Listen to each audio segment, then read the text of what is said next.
So this is how it ends.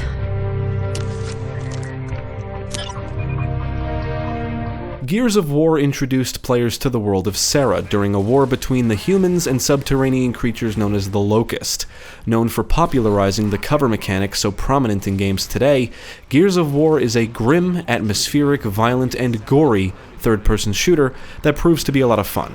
It was followed up by Gears of War 2, which introduced some cool new features and mechanics, and takes players on an action-packed adventure through Locust territory.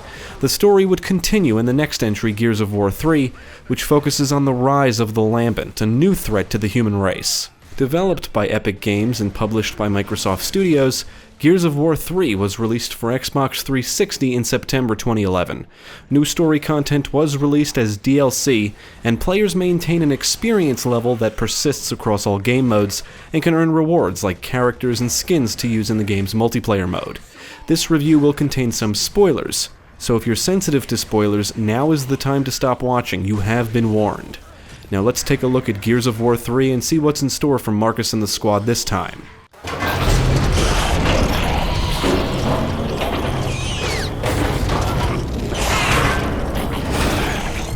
Set a couple of years after the events of Gears of War 2, some Locust forces remain, and while the humans attempt to rebuild their civilization, new Lambent foes become a threat to humanity. The story in the main campaign centers on Marcus Phoenix and Delta Squad and their quest to locate Marcus's father after they learn he's still alive. The Shadow of Rom DLC campaign is a prequel story set before the events of the first game. It details the evacuation of the city of Ilima in response to an assault by the Locust and an incoming Krill storm. Players will take on the roles of Michael Barrack and General Rom, the main antagonist from the first game. Gears of War 3 does include a little drama in its story, which I feel makes the plot a little more interesting than being just another tale of war. That said, those invested in Gears lore, including the comic series, may really enjoy the Shadow of Rom campaign and even recognize some familiar faces. Along with the series cast of regulars, celebrity talent was brought in to voice some of the new characters, including Michael B. Jordan as Jace and Ice-T as Griffin. So welcome to Griffin Tower, Cog. It was here before you destroyed Char and it's still standing now. And so am I. Gears of War 3 doesn't change too much of what we've come to know and love. It features the same cover-based gameplay, violent, gory action, and cooperative play. The campaigns can be played normally or in the arcade mode, which adds a scoring system and lets you apply mutators to mix things up. It's actually a lot of fun and adds a good amount of replay value.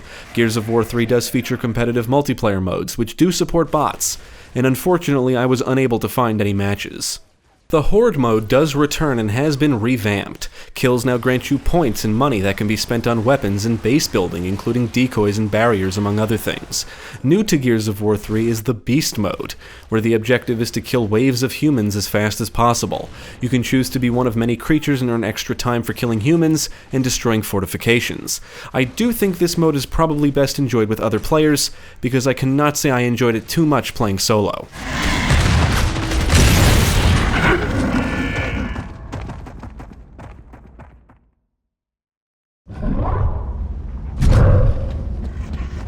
The campaigns are your typical Gears of War experience. In the main campaign, you'll primarily play as Marcus, but you'll also get the chance to play as Cole for a little while. When playing as General Rom, things are a little different. He's shielded by Krill and can direct them at his foes to tear them apart.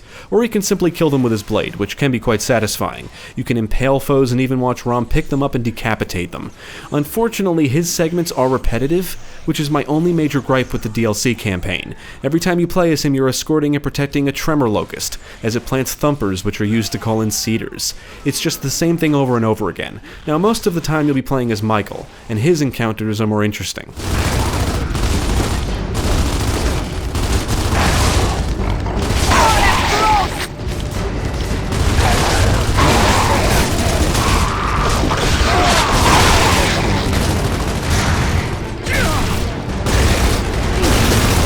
One thing I noticed right off the bat is that the gunplay in Gears of War 3 does feel a little better than that of its predecessors. All of the classic weapons return, and Gears 3 does introduce a lot of new firepower. I think most weapons have great feedback, and the gore seems slightly bloodier, which helps make kills feel more satisfying and rewarding. You can now frag tag meat shields, and I personally love tagging enemies with grenades and watching them explode.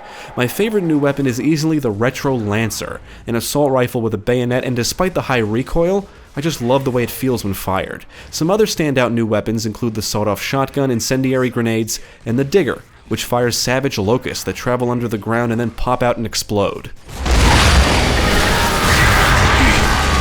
The campaigns will often have you moving from one encounter to another. Cover is still important, although some of the new enemies and weapons will force you to relocate, often making you think a little more on your feet this time around. For example, cover may not protect you from shots from a digger, and several lambent foes simply rush the player. Others utilize attacks that can hurt you even if you are behind cover. Furthermore, lambent enemies explode when killed, making them somewhat dangerous to engage up close. Trust me, patient!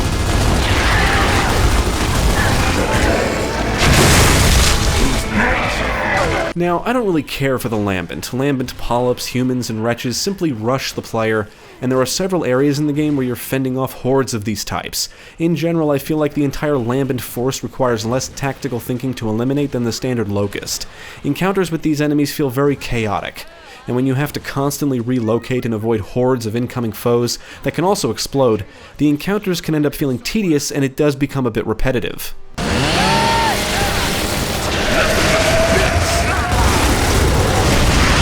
Now, encounters with the Locust are a little more interesting because they take cover, revive fallen allies, toss grenades, and I love how they come launching out of the ground, making for a grand entrance.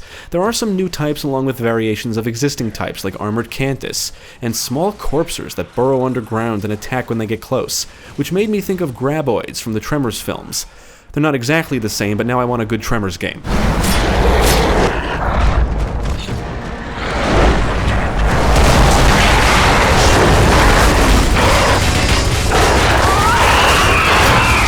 One standout element of Gears 3 is the friendly AI, which has been significantly improved. In fact, it's so good you can actually let your squad mates do most of the work on the casual and normal difficulties. They will shoot at and kill enemies, revive you and each other, and you can actually utilize their intelligence to flank and get the jump on foes. With this kind of intelligence, I kind of wish the command system from the first game made a return, but maybe a little more fleshed out. However, Gears of War 3 does let you utilize a mechanic called spotting. This is when you mark a specific enemy for your squad mates to focus their fire on. The main campaign will take you to an excellent variety of locations, and Shadow of Ram is set in the city of Ilima, so you'll be navigating around a lot of urban environments in this campaign. The main campaign will take you to multiple towns, a naval shipyard, a locust stronghold, and around a carrier ship, among others. Like the previous entry, the environments are linear with some areas and branching paths off to the sides, and exploration can lead you to collectibles. Encounters are typically set in more open-ended areas, allowing for different approaches.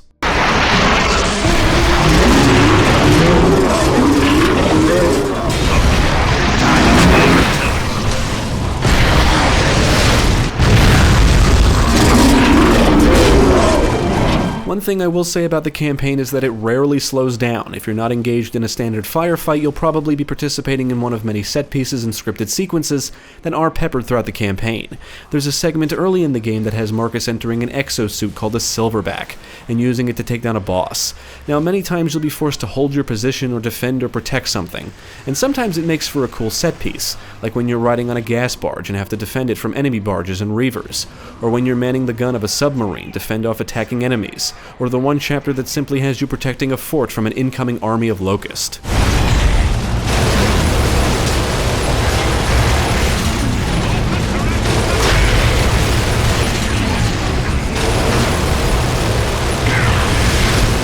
I would say Gears of War 3 does look better than its predecessors, and it is enhanced for the Xbox One X. Even when playing it upscaled, the presentation still holds up and looks crisp. The game showcases some beautiful backdrops, including distant, destroyed landscapes, along with solid texture work and lighting. The visual effects are also good, with some extremely satisfying lambent explosions. As for the audio, I would say the soundtrack is on par with the previous games, which means it's pretty good and contains a nice mix of orchestral tunes that fit the action well. Many weapons sound good, explosions sound great, and the Locust and Lambent often growl and snarl during combat. On the technical side, I did not encounter any major bugs or issues.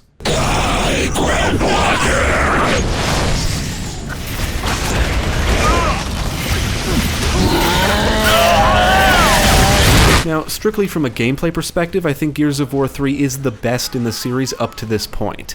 It basically takes everything that was great about the previous games and throws in some new stuff, making it feel like the ultimate Gears experience. Now, I had a great time with it, but I still prefer Gears 2. I think it's the atmosphere and tone I like better. I can't say I'm a huge fan of the Lambent either. Gears of War 3 takes you on a rather beefy journey, and the arcade mode and co-op add a lot of replay value to the experience. But there's just something about this game that doesn't click with me, and I can't put my finger on it. I had to check my achievements to confirm I beat this at least once before, because after a few hours of this playthrough, I began to question if I really did, because I couldn't remember a single thing about anything I was experiencing. It wasn't until I reached the final areas that I recognized something. It's like I just blanked out 90% of the campaign. Regardless, the story does take you on a great action-packed adventure, complete with the violent and gory cover-based third-person shooter action the series is known for.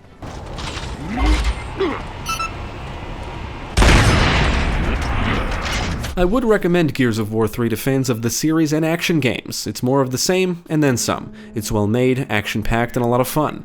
I can't say it's innovative or revolutionary. It's exactly what you would expect from a Gears of War game.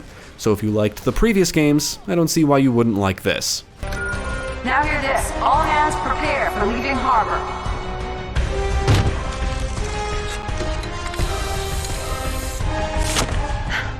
I guess we're all stranded now.